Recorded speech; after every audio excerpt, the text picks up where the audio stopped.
नमस्कार मित्रांनो. तर आजच्या व्हिडिओमध्ये आपल्या सर्वांचं स्वागत आहे.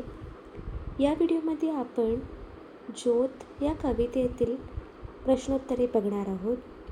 तर सर्वात प्रथम प्रश्न आहे की काचेचं आवरण घालून तयार केलेल्या दिव्याला काय म्हणतात? उत्तर आहे कंदील किंवा बत्ती. दुसरा प्रश्न असा आहे की दिवटी शेतकऱ्याची आवडती का होती? तर उत्तर आहे आधीच्या काळात ज्योत म्हणून दिवटीचा वापर केला जायचा. शेतकरी आपल्या प्रत्येक कामात दिवटीचा उपयोग करायचे. रात्रीच्या वेळी शेतात राखण करण्यासाठी किंवा अंधारात फिरण्यासाठी शेतकरी तिचा वापर करायचे. तिसरा प्रश्न असा आहे की आताच्या काळात घरे व मंदिरे कोणामुळे लखलखतात?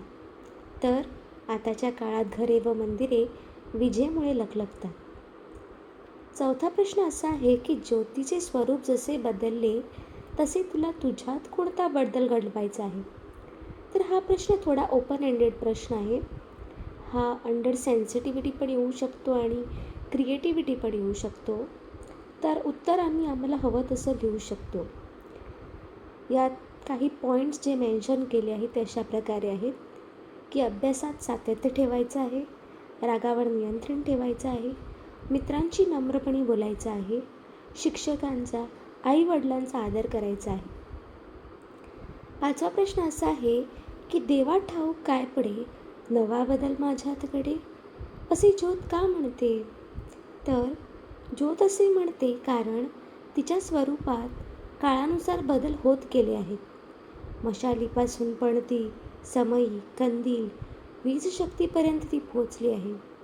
पुढे विज्ञानाच्या प्रगतीमुळे ती आणखी नव्या कोणत्या स्वरूपात येऊ शकते, म्हणून ती म्हणते की देवा ठाऊक काय पुढे नवा बदल माझ्यातकडे. पुढचा प्रश्न अतिशय सोपा आहे की या कवितेत ज्योतीची कोणकोणती रूपे सांगितली आहेत? तर या कवितेत जितकी चित्रे दिली आहेत त्या सर्व चित्रांची नावे तुम्हाला इथं लिहायची आहेत. तर सर्वात आधी मशाल, मग पणती, मग कंदील, मग गॅस बत्ती, वीजबत्ती व सर्वात शेवटी सौर ऊर्जेवरील दिवा लिहिला आहे. कारण शेवटचे जे चित्र आहे तिथं सोलर पॅनल्स दिले आहेत.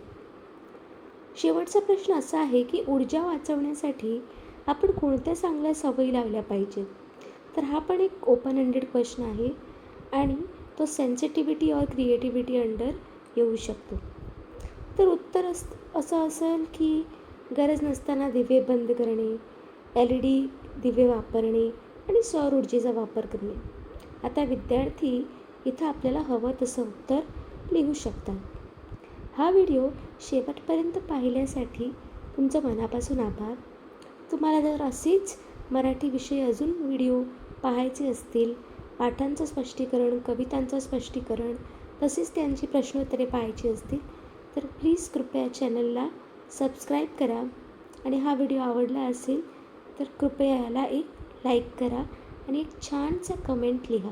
त्यामुळे मला अजून व्हिडिओ रेकॉर्ड करण्यासाठी प्रेरणा मिळेल. धन्यवाद.